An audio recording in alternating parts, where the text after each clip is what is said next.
Live from Fargo and serving you on TV, online, and on the go. This is Valley News Live at 5. We have breaking news for you this evening. 14 jurors were selected just a short time ago in the Savannah Greywind murder trial. There will be 12 on the jury plus 2 alternates. William Hain is charged with conspiracy to commit murder. He pleaded guilty earlier this month to kidnapping and providing false information to law enforcement, but says he did not plan the murder. Hain's former girlfriend, Brooke Cruz, is serving life in prison without parole for cutting Greywind's baby from her womb. She's expected to testify in the trial against Hain. Greywind's baby was found healthy at the home of Cruz and Hain and is now in the custody of her father. Savannah's body was found in the Red River a week later. Opening arguments are set to start tomorrow morning at 9 a.m. So stick with Valley News Live for more coverage on the trial. Authorities arrested 3 people Friday night in Moorhead after police found several drugs during a search warrant at a home at 522 Maple Lane. 64-year-old Ramiro Longoria, 34-year-old Carrie Longoria, and 33-year-old Joel Lumbreras were all arrested in that drug bust. Lieutenant Tori Jacobson says 26 bags of black tar, 19 bags of meth, and a large amount of medication were all found in the bust with a street value of $10,000.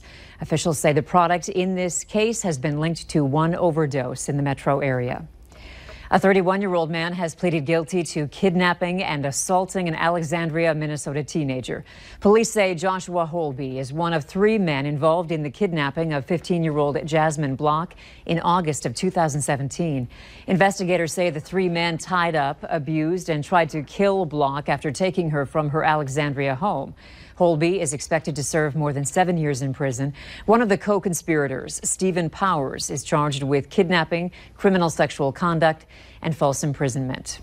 Our cool days continue. Not so bad, though, if you like to prop open the window at night. Hutch, what does the evening look like? Trying to find the positive in it, right? Yeah, you did. And last night, if you left it open overnight, some of you woke up maybe with some frost under the nose. It does look like we have a few sprinkles showing up on the radar right now along Interstate 94 and Highway 10. Not much of this reaching the ground, but there's certainly some cloud cover while it's sunny in the northern portion of the area. Temperatures, well, nothing too warm, but we did make the 60s in most locations today.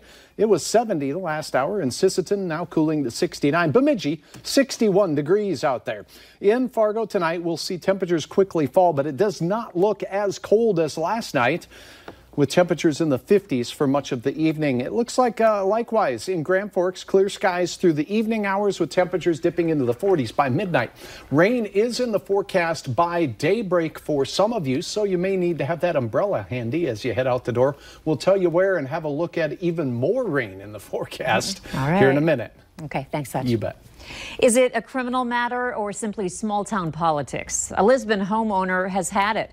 She and her family are in an ongoing dispute with their neighbor. It's about property lines and what she says is harassment. She's been looking for help in a lot of places and not finding it, so she called her whistleblower hotline. Valley News Team's Melanie Palmer has her story from Lisbon, North Dakota.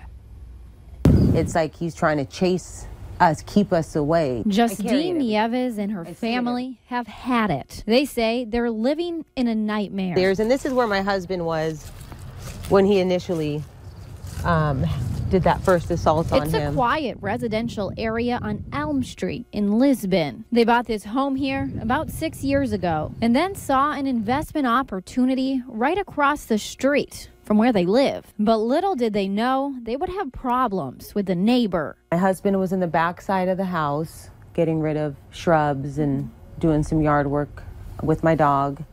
And from nowhere, with a shovel, he started throwing dirt at them, came up and just started throwing dirt, cursing at him. You keep that dog away from me. You stay the hell off of my property. Nieves tells us they rented the home to a man and his kids. She says the neighbor was harassing the renter and chased him out. From what our tenant had said, he goes, my PTSD, I can't take it anymore. So they let the renter out of his lease. And he's also called us retarded. This is Zar Wabama. He lived in the house with his dad. So when you guys lived there, I mean, did you feel like scared of him or?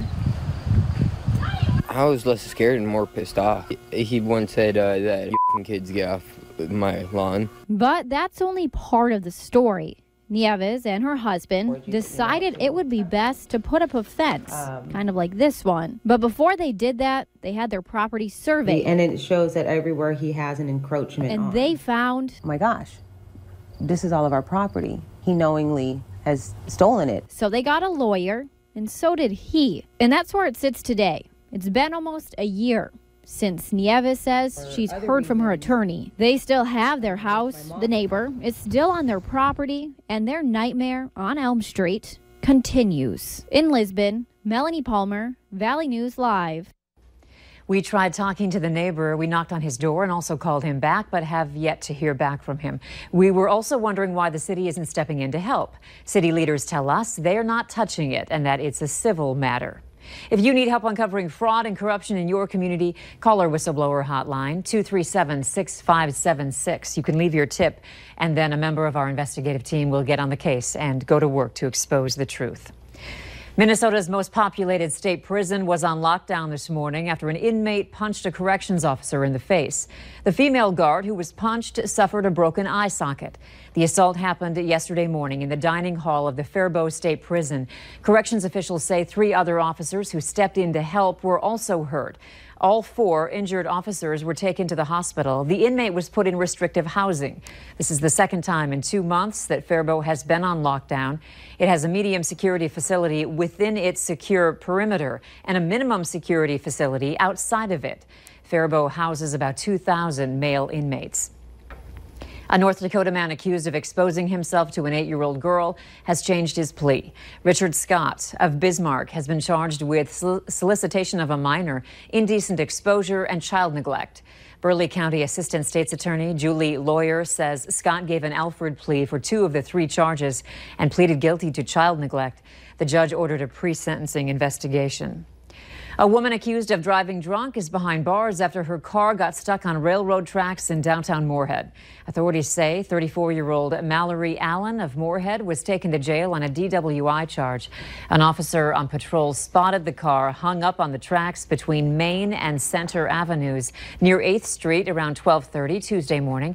Authorities say a train had just passed a crossing and it appears the driver then turned onto the tracks. They used a tow truck to get the vehicle off the tracks. We have an update to a story we first brought to you earlier this month. An NDSU student who had her car stolen now has it back. This vehicle was stolen the weekend before Labor Day. The student who owned the car also had more than $900 worth of college materials inside. When the car was recovered this past Wednesday, all her stuff was gone. However, the vehicle was filled with other stolen items. Police say they found the Ford Fusion abandoned in North Fargo with the trunk open. The suspect in this case is described as a young white man. The Minnesota State Health Department is warning travelers to make sure they're up to date on their vaccinations after a 3rd confirmed case of measles in less than 6 weeks. The Minnesota Department of Health said there are outbreaks in parts of the world, and anyone who travels to those places faces a higher risk of getting the disease. Those areas include parts of Europe, Asia, Africa, and South America. Late last week, the health department says it confirmed a case of measles in a 2-year-old Ramsey County child who came back from a trip to the Middle East. A whistleblower reached out to us wanting to give you a heads up on a scammer who took aim at 2 local families. One's from Fargo, the other from Dilworth. They were scammed out of thousands of dollars by the same man who presented himself as a reputable fence builder. They found Tyler Giles online and hired him to put up a fence in their yards. Both Kelly Geffro and Christy Leach gave Giles a down payment so he could buy materials for the enclosure. Little did they know he wasn't going to put up their fences. At the time, I didn't think he originally set out to rip us off. I just felt that he probably took the money, spent it, and didn't have the means to complete the project and was just not responsible or, reliable. Geffro took Giles to court and won. Leach plans to take him to court as well. We tried multiple ways to get in touch with Giles for a comment, but were not successful. You'll soon be getting